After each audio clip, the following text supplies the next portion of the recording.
Hello and welcome to episode 101 of Fergo and the Freak. I'm that bloke from Rugby League Project, Andrew Ferguson. You can find me on Twitter at AndrewRLP. And joining me as always is the glorious League Freak. You can find on Twitter at League Freak. How you going today, mate? I'm going very well. It's good to get to episode 101 and powering on to 200 now. Absolutely. We've raised the bat. We've now done around 100 episodes together. Yeah, it's been good. And thanks to Nadine for that one episode she did when I wasn't around. Yeah, she did well in that episode. We'll have to get her back on soon. Absolutely. Now, there's been some big news this week. I mean, we've covered most of it already, but a bit more came out afterwards. So I'll just read from this article. It's on the NRL.com website. Okay. The likes of NRL CEO Todd Greenberg, incoming ARL Commission Chairman Peter V'landys, and his predecessor Peter Beattie, Kangaroos coach Mal Meninga, club coaches Ivan Cleary and Paul Green, and rugby league expert League Freak will be some of the dozen people in a special committee that will assemble next week, where any and all ideas will be explored in the name of improving the game. How'd you get that gig, mate? Well, they said the likes of, and when I saw that, I got in contact with them and said, "Hey, I'm like me," and they were like, "Hey, yeah," and they did some more research and they were like, "You know what? We've looked into it, and you are a lot like you," so they invited me in, and we're going to discuss the in-depth need and really something that the game can't go without, and that is changing the rules again. Yeah, you've got to change them. There was so many issues with the rules this year, apparently, that we need to go and change them all. Now, the one that seems to be getting a lot of attention because there was so much conjecture around it this year, apparently. I mean, I missed it, but anyway, is Golden Point. Yes. Well, Golden Point, we brought in a system where we wanted to make sure tried to make sure we had winners for games. And it seems to work, but it only seems that way. And so obviously it needs changed because it needs changed. Is it because Matthew John said he wanted it changed? Well, he's one of the game's leading thinker.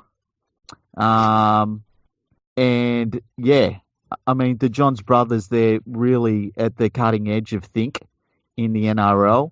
And, when they think something, you've got to look into it. They are known for having really in-depth thinks too. Yeah, they think hard and a lot. And, you can't go past their think power. They must be pretty happy that this is finally getting discussed by some of the elites in the NRL community. Yeah, and also Todd Greenberg and Peter Beattie and Peter V'landys as well. So the first topic that's come up about Golden Point is this novel concept which seems to come from the NFL, the right of reply. Yes, well, I mean, first of all, you've got to look at it this way. When a rugby league team receives the ball from the kickoff in Golden Point, they basically are allowed to do what they want. Like, there's no way to basically have a right of reply to their attack in any way. And so when they do inevitably score, you should be able to reply to that in some way. There should be some sort of defense to that. You know what I mean? Defense to that, yeah, defense. Yeah. So you get it. If there was some way that you could prevent them from scoring, would that not be seen as a right to reply, do you think, or is that just being a bit foolish? No. That is foolish. That right of reply. Yeah, okay. So does that mean that the team that has the right to reply has to score? Well, what it means is, right, if you kick the ball off, okay, or even, just say have a couple of sets of six, if you allow the opposition after more than 80 minutes of football to cross your line or kick a goal or a field goal or something, in doing so, you have earned the right to reply to that. You're like, people see a failure in defense as being a failure in defence and something that should cost you the game. That's not how rugby league should be. A failure to defend should give you, you should have earned something through that. And so there's the right to reply for your failure. Okay, so yeah, failing is rewarded. Yeah, pretty much, yeah. Okay. It's a very simple. I know it sounds complicated, right? But it's a very simple system once you break it down. So does this system go on like infinity? So if the opposition who scored first then concedes points, do they then get the right to respond to the right of reply? Because their failure deserves to be rewarded as well, surely. I see where you're coming from, right? But in wanting to simplify things, what needs to be understood is that the right of reply is only brought into effect in certain instances. So it's not like there's something it's not like, we don't want to have a fluid game. We don't want to have a game that's easy to sit down and watch and understand. What we want to do is have this moment where if there was somebody that wasn't a rugby league fan, they were just a general sports fan, and they were watching it, you would have to explain it to them. Because when you've got to explain something in depth to them and say, well, like, I understand that they failed in stopping the team from scoring, but now they're rewarded with the right to reply, but only in this certain circumstance. And people find that really exciting. So there's only one right of reply, which means it's unfair, or is the right of reply deemed to be a counter to winning the toss for extra time? Well, the right of reply is basically, the idea is that because it's hard to get the ball from a set of downs, and so the right of reply allows you to have a response to the other team's set of downs because it's a right of reply. Okay. So at the end of extra time, yeah. I assume then that everyone will get a participation award? Well, what'll happen is, and basically we're simplifying a complicated system where we play extra time, and if one team scores, the game is over, right? So we're getting rid of that. But what we're going to bring in is this thing where we play extra time to find a winner.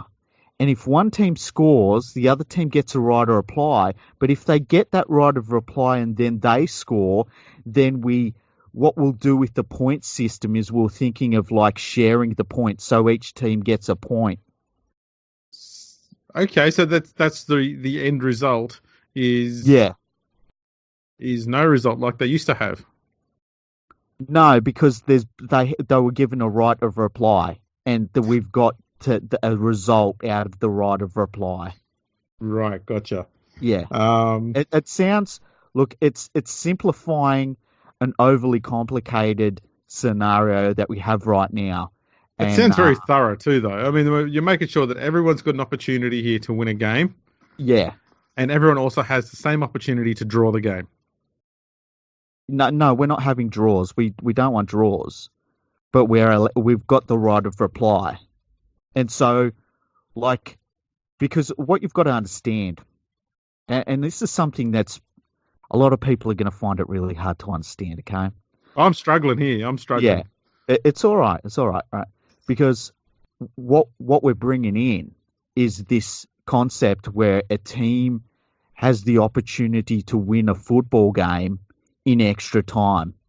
And they need some time to do that. And obviously they need more time to do that. And if one team fails in that extra time, they get a right of reply, which allows them to have even more time to win the football game. But with the right of reply, they'll have the sense of satisfaction of knowing that there was the ability within them to win the football game, but they didn't. Okay, I've got a hypothetical. Okay. What if, you got 10 minutes of extra time. Yeah. No points are scored. for 9 minutes and 59 seconds. And then one team kicks a field goal, bang, that's it. Extra time's over. Do we have to go through another 10 minutes so that the other team can have a right to reply? Well, I mean, look, we're trying to move away from having arbitrary things like game time. And this has been trialled in International Rugby League recently, where we just play, 105 minutes in international games. And well done to Ireland and Spain for doing that test. But yeah, like the idea that there is a set number of minutes in a game in which you're afforded the opportunity to win that contest, it doesn't sit comfortably with anyone, I don't think. So no shot clock. This is quite revolutionary, to be honest. Yeah. Look, basically what the NRL has found is that the idea that you've got an opportunity to win a sporting contest in a set number of minutes, it doesn't pass the pub test. And so they're bringing in the right of reply and golden point. The tried and true pub test. Yeah, the man on the street, people are saying, people are saying. People are saying to the man on the street about the pub test. In the pub test, yeah. That's right. All I keep hearing from people in the street talking about the pub test. Now, another rule that's come along is there's talk that the NRL is going to look at the 5-minute sin bin, which was one idea I believe some clown at the Telegraph came up with. Yeah, and this one's really easy to understand for anybody that's going to attack it, okay? Because you know how now if you keep on infringing in the play, you can get a play sent to the 10 for 10 minutes, and it's quite a penalty, 10 minutes. Yeah. Well, we're going to half that. Okay. So a half a penalty. Yeah. Well, the sin bin needs to be remembered to be a deterrent to teams. And if they understand that deterrent now has less of a penalty, they're going to be more likely to just stick to the rules of the game and not infringe. At that rate, would it not be wiser to have a 1-minute sin bin? I mean, I know you'd have to work with the umpiring, the referee signals, because the referee then put his finger up and people think he's umpiring cricket. Yeah. So maybe we need to do something different there, but maybe a 1-minute sin bin. Every time there's a penalty, just put someone in the sin bin for a minute. Well, we've looked at things like that. I mean, we were looking at the 2-minute sin binning, but it looked a bit off. And then we looked at the 1-minute sin binning, and we looked at tried different fingers. One of them was obviously offensive. Another one, it looked like there was hitchhiking. So we start with 5 because when you put your hand up in the air, like straight up in the air, if you do the signal now, you put your hand up in the air like that, there's nothing offensive about one hand like saluting up in the air like that. Could a team mistake it for 6 again? Look, there's that possibility. Actually, maybe not 6 again, but maybe last tackle. There's that possibility that it could be seen as the last tackle, or even 6 again, as you say. But we've looked into that, and that just doesn't occur. So I don't think that's something to worry about, to be honest. That's fair enough. There's no ambiguity about when 6 again has ever been signalled, so that's not a problem. It's not something the referee's ever going to, make a mistake with either. Anyway. No, referees don't make mistakes. No. Well, unless you talk to Graham Annesley. Yeah. But he's not. He won't be involved in this meeting of this mind meld. He wanted to be. I haven't replied to him yet. I bet he wanted to be. Yeah. What we're thinking of doing is allowing him to do the PowerPoint presentation, because it will take about 3.5 hours to explain this really simple system for Golden Point that's been brought in. Right. Another system being brought in or being put up to be discussed is this one that's been around for a while, the Captain's Challenge. Now, this was used in the NYC several years ago, and The one criticism I found of it was in the last 5-10 minutes of a game, Mm.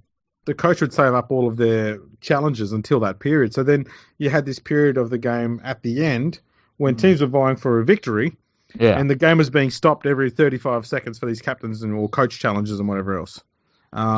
Seemed a bit counterintuitive to me. Yeah, look, I know it feels like it's not exciting and it's stupid. Like, I know when you watch the games, especially when it comes time to decide whether to tap the ball or kick a goal, and a lot of the times you see the players on the team, they'll turn to the bench and they'll let the bench know, and it takes a while, but they'll let the bench know, oh, we're going for two or we're tapping the ball. And they just communicate that and then they do that. Um, because the captains always have full control of what's going on the field, and it just makes everything so streamlined. So, yeah, I think the captain's challenge will be great. And, yeah, like you say, you get, I don't know, one challenge or two challenges a game. It's great because there's never more than one or two moments in the game that could be challenged. I'm just thinking that the example you referred to there of when they got a penalty goal and they look to the bench. Yeah. When you have the captain's challenge, I assume that's going to be happening again. Then it's going to be kind of like watching a contestant on The Price is Right, looking out to the crowd for an answer. Yeah, like there'll be, well, it's funny you mention that, right? Because there was talk that we could have, like, on The Price is Right, where they've got the dude and he's climbing up the hill and they do the price, and then he goes like the yodeling starts, Yep. and the little man starts going up the hill. Looked at that, decided against that because we didn't want to get people too excited, and so yeah, we're just going with the old yelling out. So it's going to be good, and it's not going to break their play down at all. Like people think it's going to stop play and make it really awkward and shit. None of that's going to happen at all. It'll just be really smooth and stuff, and play will stop, and the teams will consult with every man and his dog, and they'll have a look at the replay themselves on the big screen and stuff. Won't stop play at all. Will the game consider bringing in a expert to deal with this, like perhaps Larry Emder? We looked at Larry. Larry was too expensive though. He's got a gig. Yeah, he's got a gig on a 7 morning show. He's surprisingly a lot of money thrown over to Moira to show you the latest carpet cleaning solutions. So we couldn't afford Larry, and that's why we just decided to go more organic, because everything about rugby league needs to be organic, and needs, like, the beauty of rugby league is that it's a flowing contest. And so what we wanted to happen was that in the flow of the game for it to all stop, and for everyone to consult everyone and look at the replay on the screen and then consult the referee, that you then want to go to the video referee. Now, speaking about looking at the screen, yes, another idea that I was looking at there is Hawkeye technology and simulated offside lines on the field to determine whether players are offside or not. Now, having watched the game for many, many years, I can't recall the last time there was an uproar over referees making a mistake with players being offside. Yeah. Is this something that's really necessary? Well, when we all sat down to talk about these issues in the game, we looked at any problems that there were in the game, and then we talked about where there might not be problems in the game and how we could fix the problems that weren't there. And so this is a fix to a problem that wasn't there. It's like a patch. Pretty much, yeah. It's like patching. It's like, when your computer starts up and it happens all smoothly, and then, you would have a patch that would come in to fix that in case it didn't happen anyway, even though it was. I see. Yeah. So with the line that will go on the field, yeah. If the player, how would it work? Is the line deemed to be like, if you step on it, you're over the line or you're behind the line? How thick will the line be in comparison with the player's foot? Well, that's one of the issues we're looking at, the girth of the line, because it's all about the girth Like people think it's about the length, but it's more the girth that we're interested in. So we're studying what is the ideal girth for rugby league. There's been a lot of different answers.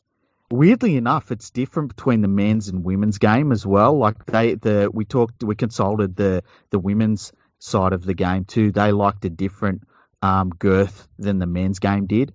So once we find the right girth, it should be all pretty much smooth sailing from there. We'll be able to, insert it into the game perfectly. Nice. Would you be looking at using Hawkeye technology elsewhere in the game? I don't really know where you could, but I mean, if you bring in technology for offside, then maybe you can use it everywhere else. You could probably use it to determine, I don't know, something to do with kicks maybe. Or if players are running off a line and you could probably chase their line and find out whether they've gone off their line to, escort or shepherd or stuff like that. Yeah. Well, like, you want to speed the game up. You want it to flow, and that's the main thing. You always want it to flow. You want a good flow. And so in doing that, what we're looking at doing is bringing in Hawkeye with the ideal girth, but then adding extra Hawkeye technology. And what we want to do is get to a point where we can use Pythagoras' theorem to work out whether tries are scored or not, because we think that would simplify everything. Now, I do have an issue with that. Uh-huh. I feel that could lead to a bit of bias towards the Dragons.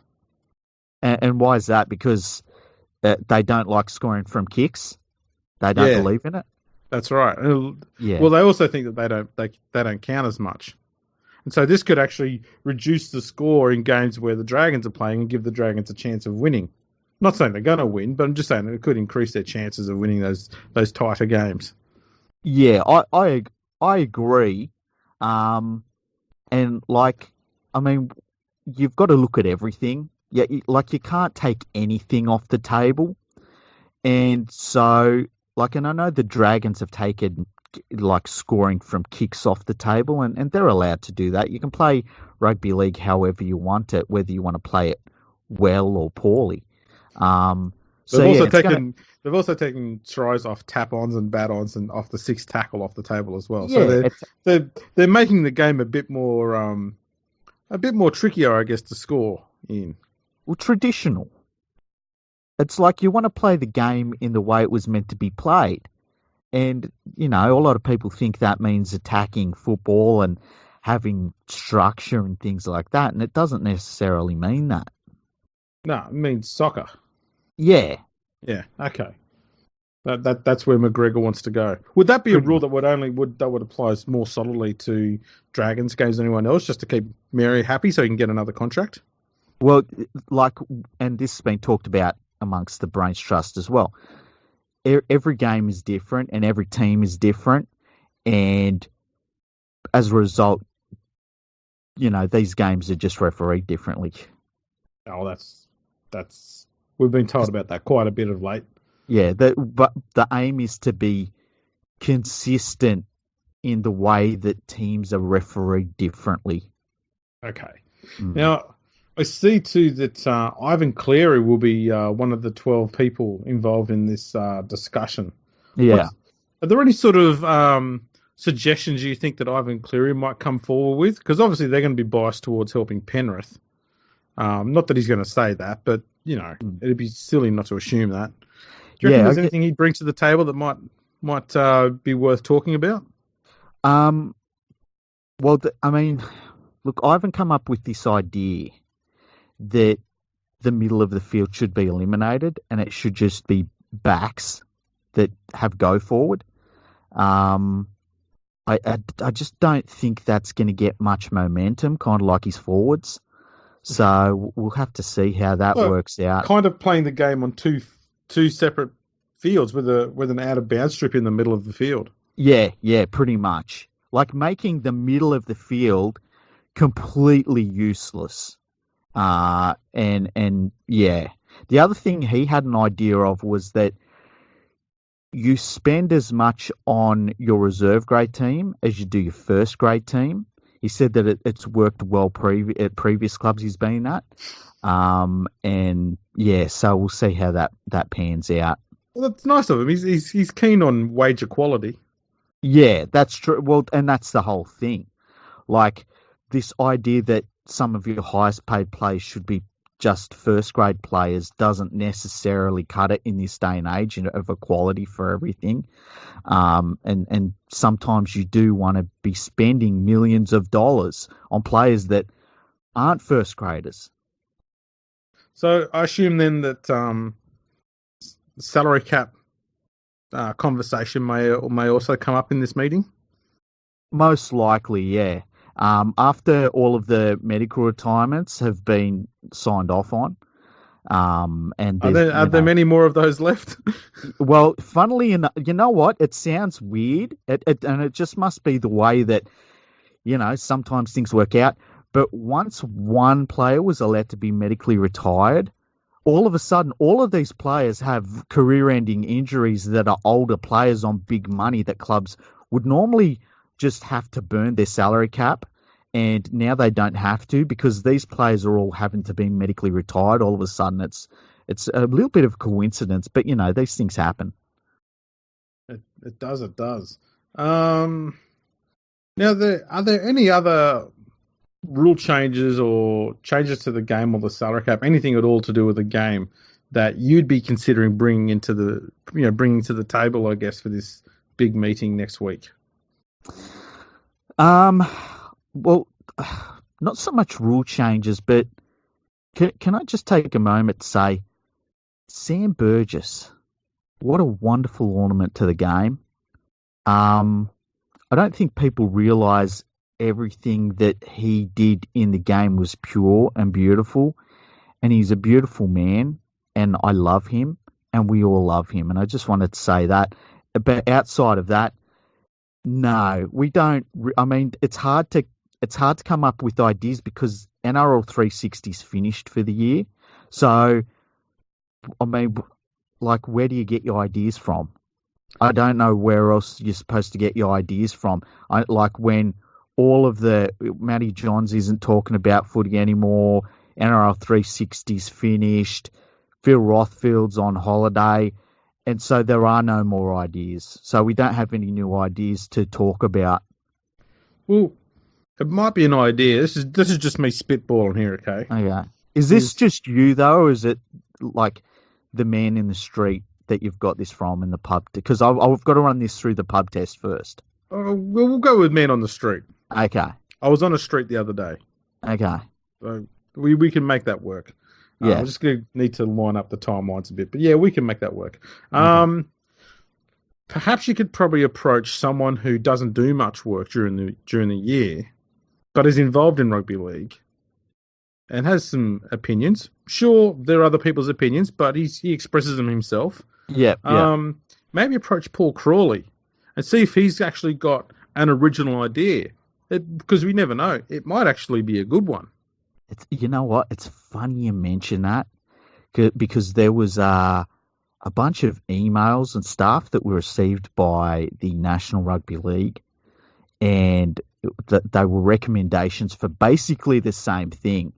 And it was from someone called Fran, and they basically said that Paul Crawley is a wonderful man and a real thinker in the game, and somebody that had forthright ideas.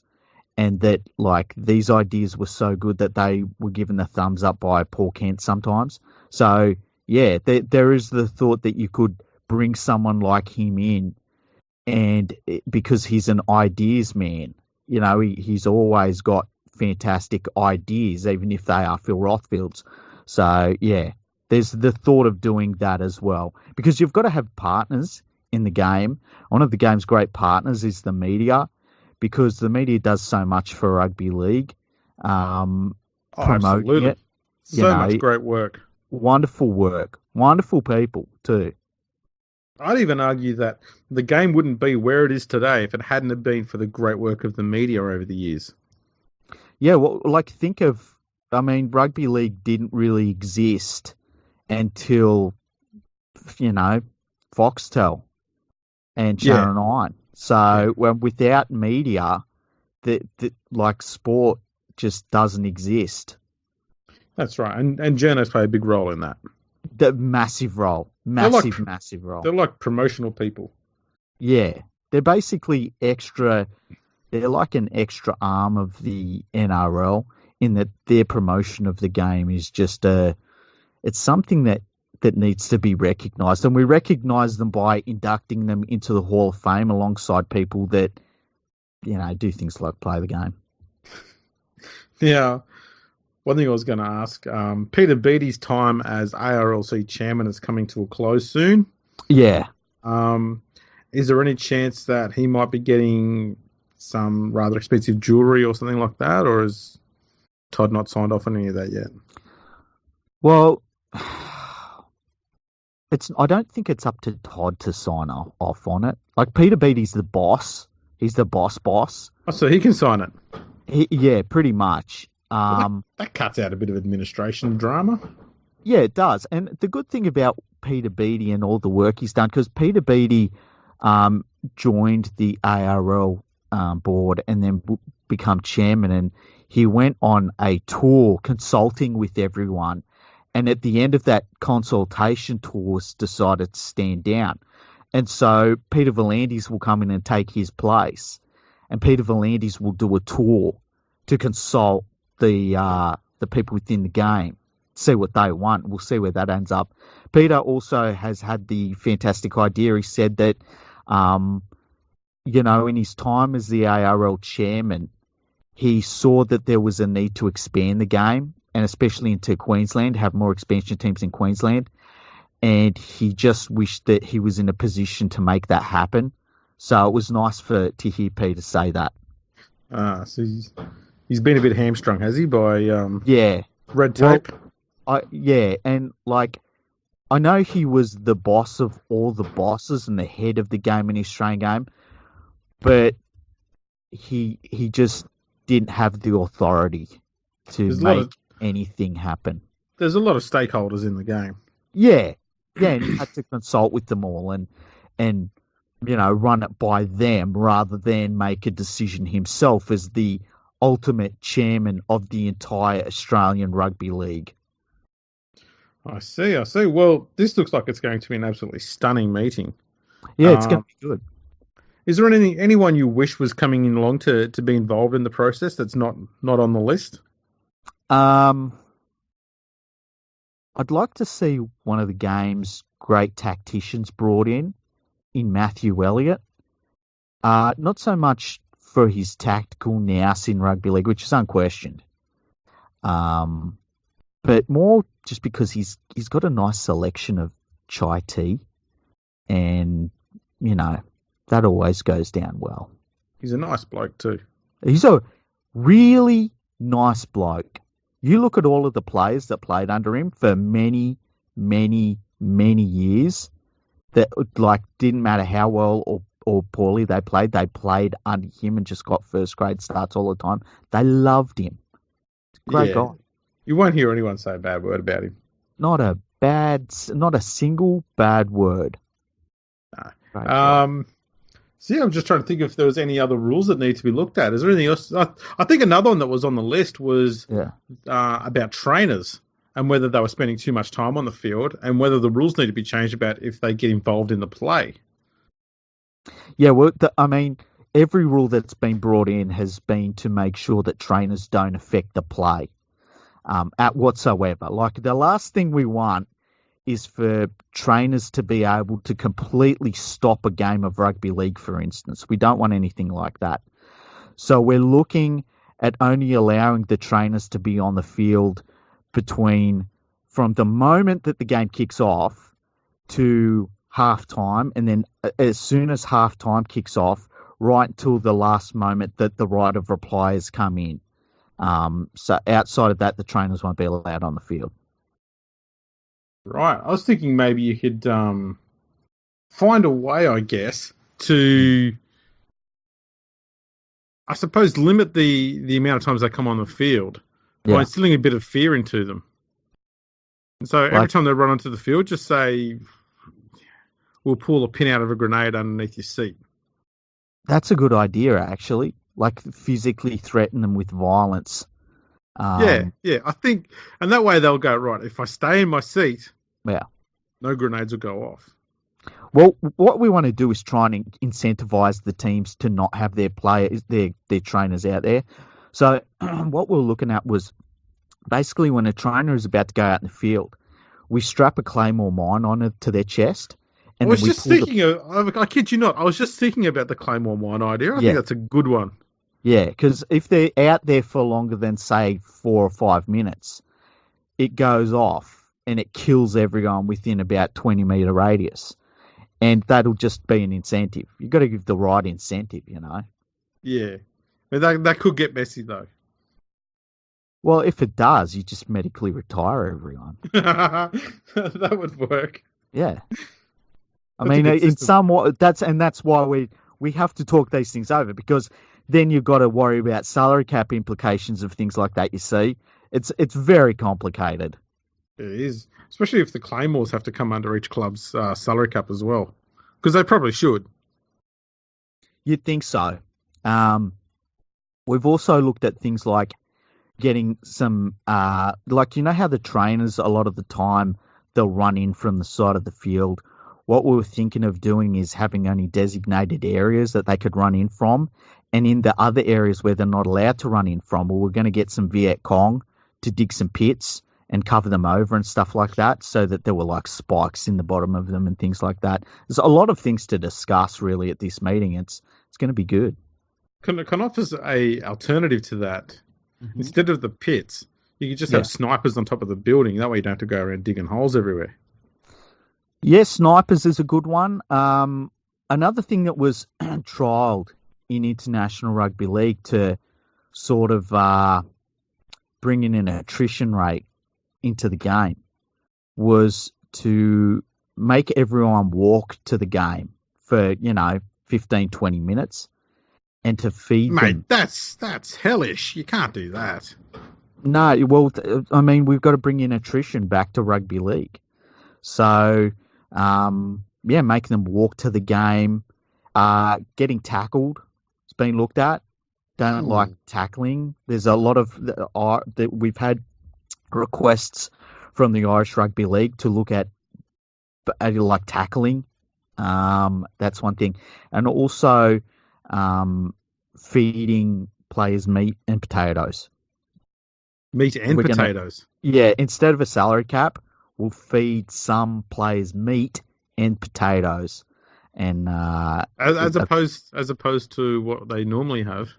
Yeah, which is like lentils, tofu. That's what players normally eat. It's a little known fact. The rugby league runs on tofu.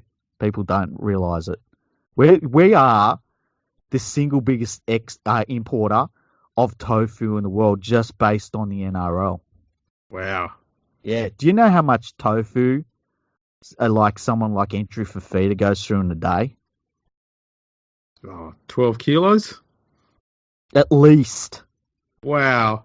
Yeah. It's pretty. You learn something new every time on here. This is fantastic. Yeah. It's like revealing what's going on behind the curtain. These are the things the man on the street doesn't know. Hey. That's exactly right. And these are things that need to be, I suppose, thrashed out in meetings like this, so that they can then be put forward in the pub test, see how they go, see if they pass the pub test. How do you pass the pub test, by the way? That's a curious one for me. Does it have to get drunk? Like, if people get drunk considering it and they're happy drunk, is that a pass?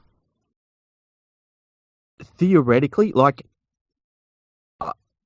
none of us have actually been to a pub, so we don't really know, but we still invoke the pub test anyway. Like, there's different things. Like, for instance, like with all this medical retirement stuff, right? People think it's controversial that what happens when someone that does an athletic activity is getting a bit too old, they're not really good at their athletic activity, and it's time to put them out to pasture, right? Mm. People think medical retirements are an interesting way to deal with it. Should have heard what Peter V'landys put forward. Damn, that was extreme. But at the same time, I guess it was cost cutting. It would have cut down the amount of overheads that the game had and what clubs had to pay out, I guess, if a player retired before the contract ended. Yeah, well, you know what? The weird thing, not only cutting costs, but being able to make money out of the way that you did it. It's really interesting. We had to scrap it though. Controversial? Yeah, it didn't pass the pub test. People got drunk and unhappy about it. Yeah, that is a problem. You can't have unhappy drunks because then you've just got AFL. Yeah, pretty much. Yeah, but unhappy drunks, especially we don't have the racism element that the AFL does, but yeah. Yeah, we don't want to go bringing that in by having or the meth drunks. usage. This is right. So one last thing I'll get you to talk about. Got nothing to do with this meeting here. Okay. Sam Burgess has retired. Yeah. And he's had a lot of glowing praise about his career. Yep. A career where he spent quite a lot of his time going to the judiciary and being suspended. Yeah. There's some comments saying that he was a trailblazer for English players. Yeah, I can't remember any English players in rugby league before Sam Burgess, and he was he was a once in a generational forward, apart from the other forwards that were in his same generation that were as good, if not better, than him. And there's a long list of those players. Is it because he's just got that Northern English accent that makes him once in a generation? Are you suggesting that people overrate English players just based on the fact that they're English? No, not the fact that he's English, the fact that he's just got a Northern accent. That means because there's been English players in the game before who have earned such high praise. Yeah, like Bob Fulton, Ian Roberts. Yes, those two come immediately to mind. Well, the current Man of Steel, Jackson Hastings, fantastic player. Yeah, Rangi Chase, Chris Hyington. I mean, there's so many of them. Heino was fantastic, though. He really was. He actually won 2 premierships, and both of them were the first for each club. There you go. You know what? Chris Hyington was a trailblazer. And you know the other thing about Chris Hyington, he was a trailblazer not only on the field but off it, because no one gave a post-grand final speech to the media quite like Chris Hyington. No, his delivery was fucking glorious. It really was. It was Shakespearean. It was. He was fantastic. Right. Well, I guess that wraps up this rather revealing look inside what's going to be happening at NRL HQ next week. Yeah, it's going to be good. I think that there'll be a lot of there'll be a lot of positive things coming out of it. It'll be like the back door at Charlie Sheen's house. Novel. Very novel. So I take it the end results of the meeting will be leaked to the media before the NRL releases it? I mean, that's generally how the pub test thing starts, isn't it? Oh, 100%. I mean, where do you think we're getting our meeting notes from? Fucking Telegraph. It's a way of putting the feelers out before you actually commit to anything. Yeah, we don't come up with any of this shit. We just do what we're told. And let the pub test do the work. Exactly. That's where all the hard work happens in rugby league. I see too on the article about this that the NRL would be looking at this committee, special committee that you're a part of, would be looking at the results of the NRL poll. Would they also be looking at the results of the Fergo and the Freak poll that was also done around the same time? Well, when the NRL looks for consultation from the community, they like to go away from any consultation that comes from the community. So the Fergo and the Freak poll won't be used. But the poll that was put on the NRL website itself will be used because it was very in-depth and wasn't leading towards any conclusions at all in any of the questions that were asked. So between that and, reading the Telegraph, that should be enough. And then any decisions that are made can just be forced on everyone, and it'll be good. Right. That does sound very thorough. Yeah, you got to be thorough in these things. Otherwise you make mistakes, and it just gets to a point where you don't want to be spinning your wheels and going over the same old ground again and again. As Peter V'landys said, you don't want to be flogging a dead horse. It's a good statement he made, though. He's absolutely right there. He's a good bloke. I love him. You reckon he's going to be a great influence on the NRL?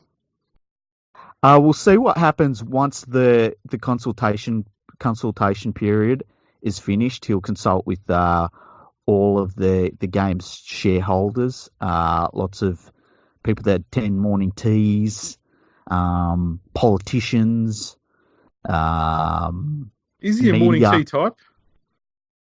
Well, he has to be now. He has to be. If he wants to run the game, and he's a good operator, he'll know what to do in that regard. So he'll start attending morning teas and awards ceremonies and all that sort of stuff that's really important to the game.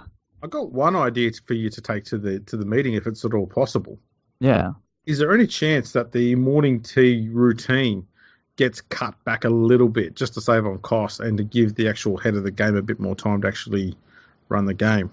No, that won't be happening. If anything, it will be expanded. And, we want to honour people within the game that are directly involved in the game. But we also want to have more morning teas. So that's what we're going for, because morning tea is nice. Tea is nice, and on a morning it's nice, and so there's going to be more morning teas. We're basically looking to bring in a morning tea anytime there's a morning. I've got another idea then. Yeah. If we're going to keep with the morning teas, is there any chance that the morning teas could be held at pubs at the same time that the tests are done there? Wow, that's a good cost-cutting measure, that would be. Like, you know what we could do? We could, instead of importing the tea for the mornings, we could just use whatever beverages the pub has. So go to the pub on the morning and just drink whatever they have available on the morning and make our decisions during that time. Yeah, I mean, you'd have to wait there until everyone gets in after they've finished their jobs, which is going to be like 6 or 7 o'clock at night time. Yeah, so that's true. You're going to have to stay there until then before you can even put the test on them and get their responses to it. Yeah. Yeah, maybe that's the way forward. I'll put that to all of them and see what they come up with. Possibly might even be an idea of actually getting the NRL headquarters to have an actual pub downstairs. Yeah. Well, I think that any time that rugby league can be linked up more heavily with pub and pub culture, I think it's only a good thing. And that passes the pub test. When you say that, passes the pub test, and Man on the Street loves that. Absolutely. Well, this has been very, very fascinating. Can't wait to see the results of this conference next week. Yeah, I'm just glad that I can, in my capacity as a rugby league expert, that I can bring this insight to people's lives about what happens behind closed doors and things like that. The inner workings of the grand machine.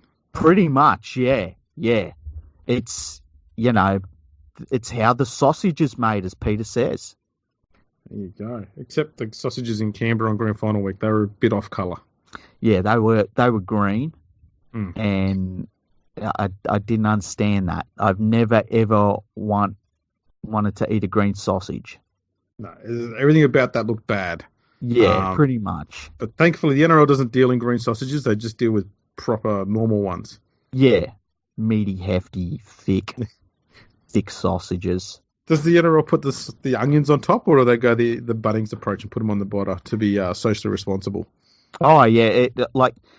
You got to put them on the bottom because if somebody drops their sausage, it can be a slip hazard.